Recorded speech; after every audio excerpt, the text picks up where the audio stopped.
Good day. What I have here are several tools for fabrication. So these are all my tools, and these are, I could say, pretty much common tools that you would like to have when you want to start doing some fabrication work. I divided them into different categories, if you could say that, or different groups on their function. So let's look at each of them. In fabrication, in any kind of fabrication, you always want to have at least two things that you have the ability to do. One is to cut material, and two is to join material. So if you have that ability, then you could already start doing a little bit of fabrication. I remember when I started doing fabrication work, I only had two things. I had a saw to cut, and I have a hammer to join. Well, hammer and a nail to join things. So, usually when you do fabrication, when you do DIY things, you tend to start with wood, because wood is material that is easy to work with.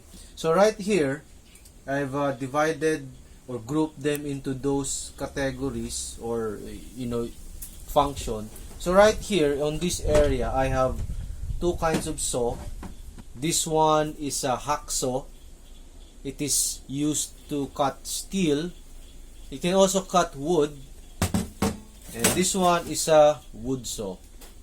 It is used to cut, well, from the name, wood. And then beside it are files. This is a round file. So this is meant for steel, but you can also use it for wood. This is a half moon file. So when you say half moon, if you see the cross section right there, it resembles a half moon. And I also have a triangular file. So the cross section is like a triangle, like that. So these are my basically cutting and shaping tools. That one.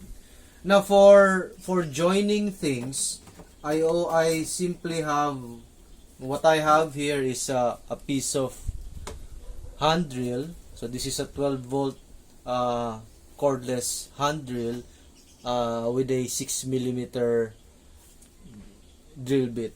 I like the 6mm one because it's sturdy enough, it doesn't break easily, and then it's small enough for small projects. And to join that, I have some screws, 6mm screws. So that's my joining. Of course, when you want to join screws, you need some basic screwdrivers and wrenches to be able to tighten your screws.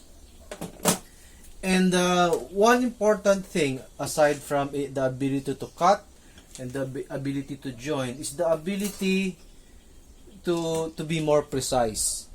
So what I have here are set of you could say layout tools, measuring tools. So you have your standard measuring tape, several rulers. I have a T-square. You have your steel rule. I even have this steel protractor, caliper, things to write on, like you have your typical pencil.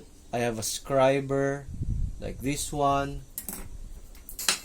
I even have this how do you describe this, like I made this one. It's basically a way to make circles. It's like a compass.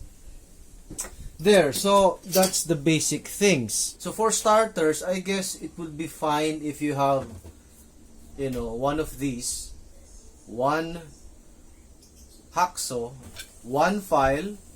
So any file, as long as you have at least a flat portion, you should at least have maybe a steel rule or a plastic one as long as you have the ability to measure linear lengths, and something you can use to write, like a pencil will do. And for joining, you must at least have one hand drill and a drill bit to attach to your hand drill. And of course, you must have at least several fastening devices like this one. This are just screws or bolts, and that's it.